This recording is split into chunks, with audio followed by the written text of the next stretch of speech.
Hey guys, it's Caliborn again. And Riley. Anyway, I'm making some videos and he's here, he's watching TV, but now he's more interested in being in my videos.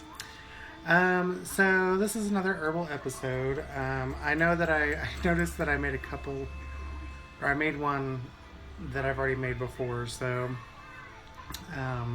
sorry about that. Anyway, today I'm going to talk about, well, first one is going to be Yarrow. I guess I could take it out of this. It's,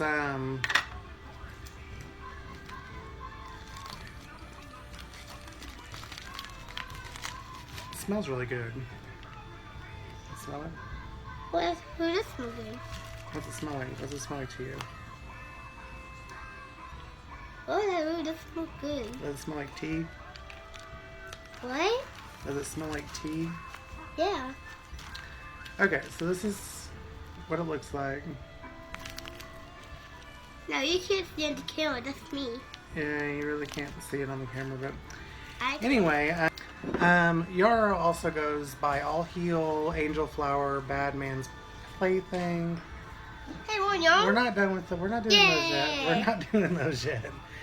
Bloodwort, Cammock, Carpenter's Weed, Devil's Nettle, Devil's Plaything, Dog Daisy, Green Arrow. Don't do that. Nosebleed, Old Man's Mustard, or the Devil's Mustard, Old Man's Pepper, Soldier's Woundwort. There's a, needless to say, there's a lot of names for it. Now it actually is a hardy perennial, so if you want to grow it, it is a perennial that's fairly hardy. It has long feathery leaves that clasp an angular stem at the base, and it's a bit hairy. The stems are. Don't touch the microphone. Oh. Leave it alone.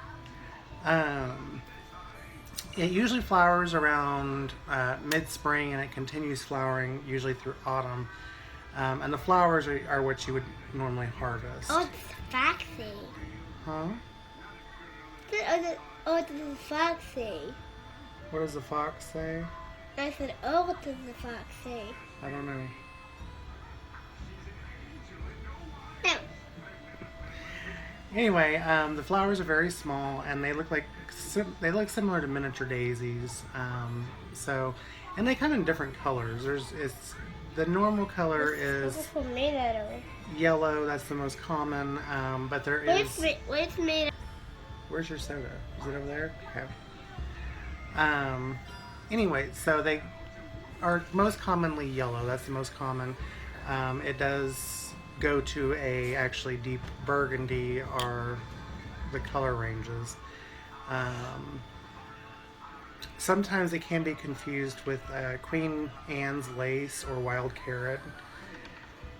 I'm trying to move my microphone around here. But the flowers are thicker, not as lacy, and clusters are not as umbrella-like. So now there's information on propagation. It's fairly hardy. I have some seeds. It's not really that hard to grow from seeds, so if you want to grow your own, you can. And once you get it going, once you get it planted, and it's gotten some size to it, it's pretty. You good now? What? I said, are you good now?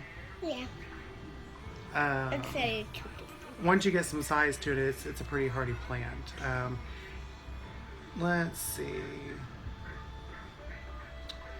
It's actually good in areas where you have soil erosion because it creates a lot of roots.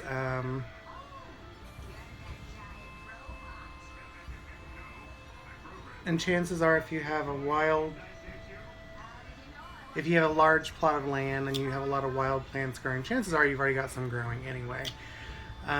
It is susceptible to mildew and attracts bees and wasps, so if you don't want those, then I would suggest putting it somewhere that it's not going to be kind of like Missy the X. That's bay leaf. We'll talk about it in a second. If you have, like, say for instance, a pond or something that you can put it next to, like Missy Behexed, she grows it by her pond, or she has some out by her pond. Shh, be quiet. Now, traditionally, you're supposed to harvest yarrow at on Midsummer's Day for magical uses. If you're not worried about it, harvest it just as you would as the flowers are opening. And it should be harvested early in the day after the dew is dried. You want to cut the stalks about halfway down and hang them upside down to dry. And so unless you have a drying rack for herbs, anyway, like I was saying, if you don't have a drying rack, hangers work well. You can put them into like a closet I would prefer to have a closet that is got a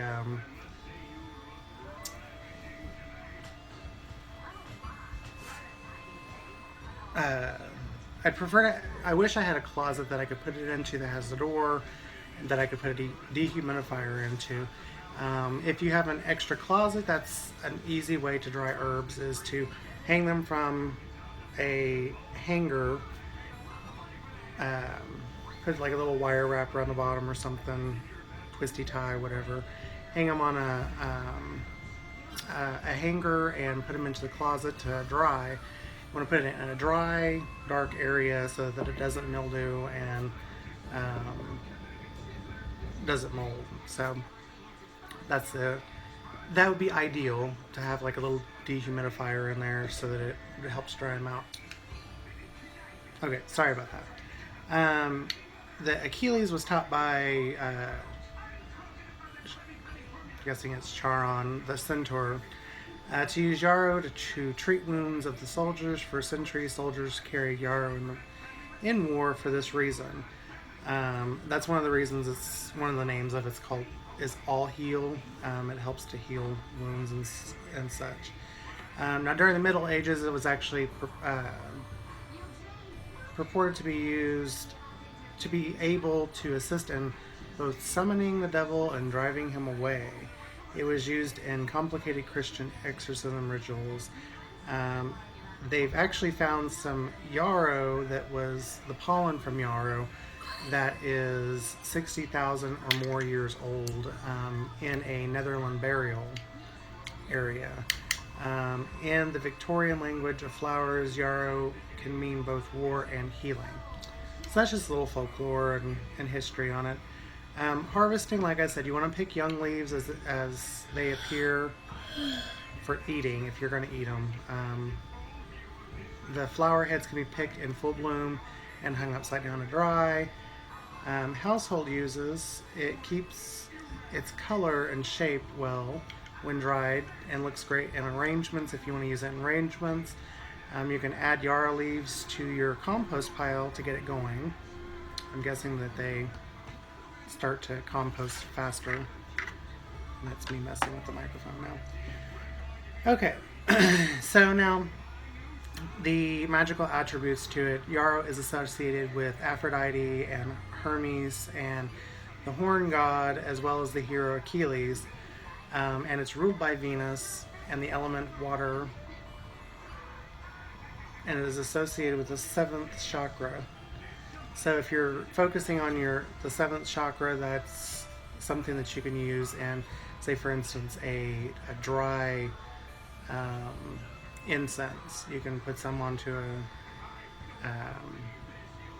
a charcoal disket and use it to burn, and that'll help with your 7th chakra. Now, yarrow is usually used for divination as well as love spells and in spells for contacting or seeking out a specific person. The stalks are traditionally used for casting the I Ching, and the flowers can be added to dream pillows to encourage prophetic dreams. Rubbing your eyelids with yarrow is said to enhance psychic abilities, and it can also be used in incense or oil to cleanse the aura. Now this is something, if I had it in a larger quantity, which is hopefully will soon have once I get my seeds planted. I tell you, I have all these seeds. I'm not even joking. Chest bone. Your chest bone, Yeah, the foot. your stomach, Actually, the side you of mean my your chest ribs, foot. What? your ribs. Maybe it's because the way you're sitting. You want to sit up straight, and it won't hurt. Let's see. So they can kind of see you. You're good. Let's see. What I was saying, if I had it in higher quantities or larger quantities, I could make a oil out of it and use the oil. Let's see. And for divination, Yarrow tea can be drunk during divination, and it can help the mind focus on specific issues and avoid distractions. I'm looking at you. Avoiding distractions. Heck. You're distracting me. Let's see. It's especially useful for psychic communication with a loved one, and when in times of strife, can help you and your loved one see things from each other's point of view. I really probably need to use some of this today. Hanging a bunch of yarrow over your bed at a wedding night is supposed to ensure lasting love for 7 years.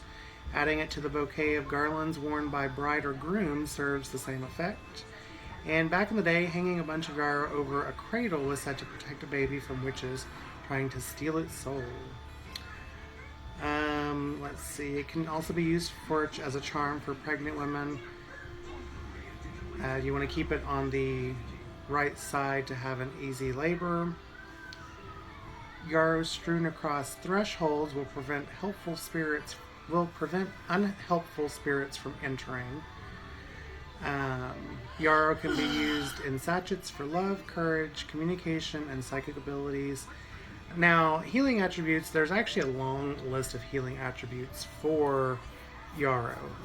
Yarrow is, like I said, the all heal. I prefer to call it all heal, or I know it is all heal, but Yarrow intensifies the works of other herbs and helps the body rid itself of toxins. It should be given at the first sign of a cold, especially if there's fever present. It's also good for measles, similar diseases, anything involving fever and spots. 1 ounce of dried leaves to 1 pint of boiling water externally. An ointment made with yarrow can be applied, or better use it in a steam bath for both headaches and fever. Excuse me. Yarrow can be made into ointments as well as oils. Like I said, if I had enough of it, I would make it into an oil.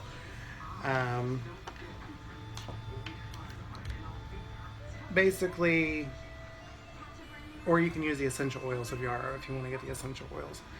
I prefer the either fresh or dried to put into oils. That way I get the oils from the plant versus just an essential oil being bought.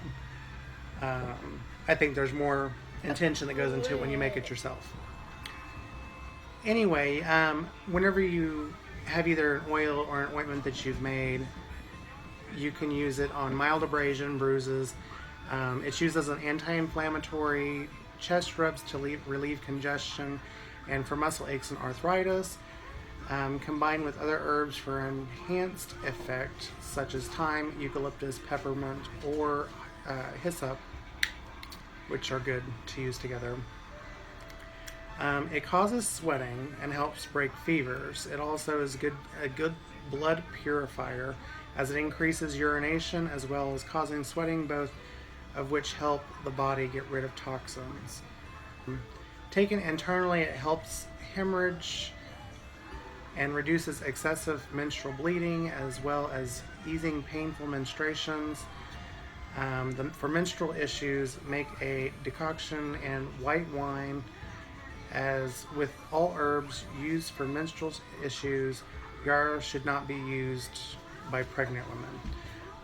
So a lot of these herbs that I talk about, they're probably not the best idea if you're pregnant to ingest or put on or use, because they work with the menstrual cycles. Now for hemorrhaging, combine with comfrey and plantico. He's going to knock this table down and it's going to squash my foot. You're one of those coffee tables that lift up, and that's what you're sitting on. A decoction of yarrow is helpful for hemorrhaging, especially or hemorrhoids, especially when they bleed. Yarrow is also used for those with allergies, both topical and internal. For those with asthma, inhale the steam for asthma. Use it as an infusion of fresh flowers to relieve symptoms or as topical symptoms of eczema. Also good for acne. Use 1 cup of dried flower heads and 2 cups of boiling water. Steep for 10 minutes covered. Pat onto the skin with a clean cloth. Now fresh leaves can be used to relieve toothaches. Rinsing the hair with yarrow is also said to prevent hair loss, but it does not help once it starts. Why does it take forever? Huh? It's taking forever with video. Yes, it does take forever. It's taking longer because you're talking. Why? Shh. Alcoholic extracts of yarrow or tinctures have stopped sperm production in laboratory mice. Prolonged use of yarrow can cause photosensitivity. You'll become a underworlder, I guess. I don't know. People who are allergic to ragweed may find themselves allergic to yarrow. Thank you. So use appropriate precautions when you're using it. And pregnant women should not use yarrow internally. Now, you can actually use the leaves in salad. The baby leaves or the fresh leaves can be added to salad. They are much better cooked or added to soups or stews. It's also quite good fried, as it says. But you'll use the young leaves for eating. The older it gets, the stronger and more bitter the flavor. So be mindful of that. Anyway, so that's a little bit of information on yarrow. If you have any questions about it or want more information, feel free to leave some comments down below. You can join my witchy channel, which I think is, it should be, a link should be down below whenever I upload it. If not, I will put one there. And as always, if you haven't subscribed, go ahead and subscribe and like the video and share it. And I will see you on the next one. Thanks for watching, guys. Bye.